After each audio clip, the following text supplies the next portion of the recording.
अस्सलाम वालेकुम। आज आप लोगों को मैं जो 2015 से चल रही आ रही स्लीपवेयर मैट्रेस मैन्युफैक्चरिंग बताने वाला हूं। और इनके पास थाईलैंड लेटेस्ट मैन्युफैक्चरिंग भी होती है और ये कंपनी अब से नहीं बल्कि 2015 से चल रही आ रही। यहाँ पर आपको सिंगल मैट्रेस खाली 5500 से स्टार्ट हो जा रहे हैं और यहाँ पर आपको थाईलैंड के लेटेक्स मैट्रेस भी मिल जाते हैं, बैठने में आखिरी नरम रहते हैं। अगर से आपको बैक पेन हो रहा बोल तो ये फॉर्म मैट्रेस ले लो जिसपे आराम से सो जा सकते हैं। और यहाँ से आप थाईलैंड लेटेक्स मैट्रेस लेने पर 2 मेमोरी पिल्लो, एक वाटर प्रोटेक्टर आपको बिल्कुल फ्री मिल जा रहा। और यहाँ पर थाईलैंड की लेटेक्स मैन्युफैक्चरिंग इतने जबरदस्त करते हैं बड़े भाई।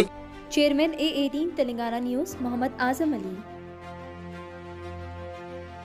यूनियन मिनिस्टर बंडी संजय कुमार के इस बयान पर काफ़ी तनकीद हो रही है कि अगर तेलंगाना में बीजेपी हुकूमत में आती है तो हिंदू तालिबे इल्म यानी स्टूडेंट्स के लिए बिंदी लगाना लाजमी कर दिया जाएगा। इस बयान के बाद कई लोगों ने सवाल उठाया कि सक्सेस स्कूल होमवर्क मसले में तवज्जो बच्चों की हिफाजत या तालीम पर देने के बजाय मजहबी निशानियों पर क्यों दी गई। ना बेहतर तालीम की बात, ना बेहतर फैसिलिटीज़ की बात, ना ही लड़कियों को प्रीडेटर्स और रेपिड से महफूज रखने का कोई वादा। बस बोटू और चूड़ियाँ बंटी संजय के नज़दीक जैसे सिर्फ यही ज़रूरी है।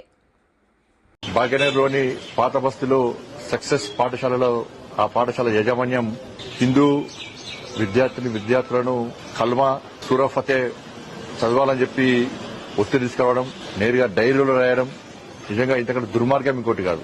వాళ్ళ పాఠశాలలో అన్ని మతాలకు సంబంధించిన విద్యార్థులు విద్యను అభ్యసిస్తూ ఉంటారు. పాఠశాలలో విద్యార్థులకు క్వాలిటీ విద్యను అందించాలి.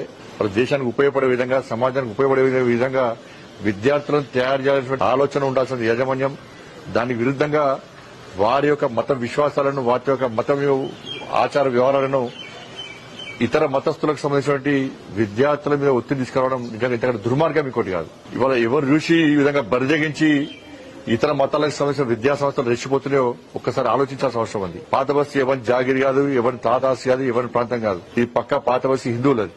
ఇవాళ మస్జిద్ పార్టీ యొక్క అండదండలు ఉన్నాయని చెప్పి ఒక ఆలోచనతోని ఈ విధంగా ఇస్లామిక్ సంబంధించినటువంటి ఇస్లాం మతానికి సంబంధించిన యాజమాన్యాలు ఇలా హిందూ విద్యార్థులను వేధించడం, బలవంతంగా వారి మత విశ్వాసాలను పాటించే విధంగా ఒత్తిడి తీసుకురావడం నిజంగా సిగ్గుచేటనే విషయం. బొట్టు పెట్టుకుని రానియరు, బ్యాంగిల్స్ చేసుకుని రానియరు, జడలో విద్యార్థులు పూలు పెట్టుకుని రానియరు. అన్ని మతాలకు సమానం అంటారు వాళ్ళు. మరి దీన్ని ఏమంటారు? ఇదో సెక్యులరిజం, అదో మతం అంటారు. తెలంగాణ రాష్ట్రంలో గతంలో బీఆర్ఎస్ పార్టీ ప్రభుత్వ హయాంలో గాని, కాంగ్రెస్ పార్టీ ప్రభుత్వం ఏర్పడిన తర్వాత వీళ్ళ ఆగడాలు ఎక్కువైపోయినాయి. వాళ్ళు హిందూ సమాజాన్ని కించపరిచే విధంగా వివరిస్తున్నారు, హిందూ ధర్మాన్ని హేళన చేసే విధంగా వివరిస్తున్నారు, హిందూ సమాజాన్ని చీల్చే విధంగా వివరిస్తున్నారు. దీన్ని హిందూ సమాజం ఖండించాల్సిన అవసరం ఉంది. హిందూ సమాజం జాగృతం కావాల్సిన అవసరం ఉంది. ఈ సందర్భం కూడా తెలియజేస్తున్న హిందూ సమాజానికి నెక్స్ట్ తెలంగాణ రాష్ట్రంలో ఏర్పడేది భారతీయ జనతా పార్టీ ప్రభుత్వం. మా ప్రభుత్వం ఏర్పడ్డ వెంటనే హిందూ సనాతన ధర్మాన్ని, హిందూ సంస్కృతి సాంప్రదాయాలను పాటించే విధంగా ఇలా విద్యార్థులకు బొట్టు కంపల్సరీ చేస్తాం. ఇలా హిందూ విద్యార్థులందరూ కూడా బ్యాంగిల్స్ కంపల్సరీ చేస్తాం.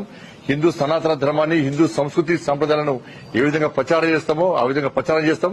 ఈ నిబంధన తీసుకొస్తామని చెప్పి ఈ సందర్భంగా తెలియజేస్తూ, ఇది సక్సెస్ పాఠశాల హిందూ విద్యార్థుల మీద బలవంతంగా వాళ్ళ మత విశ్వాసాలు ప్రయత్నం చేసిందో, మత విద్వేషాలు రగిలించే ప్రయత్నం చేసిందో ఈ పాఠశాల గుర్తింపు చేయాలి.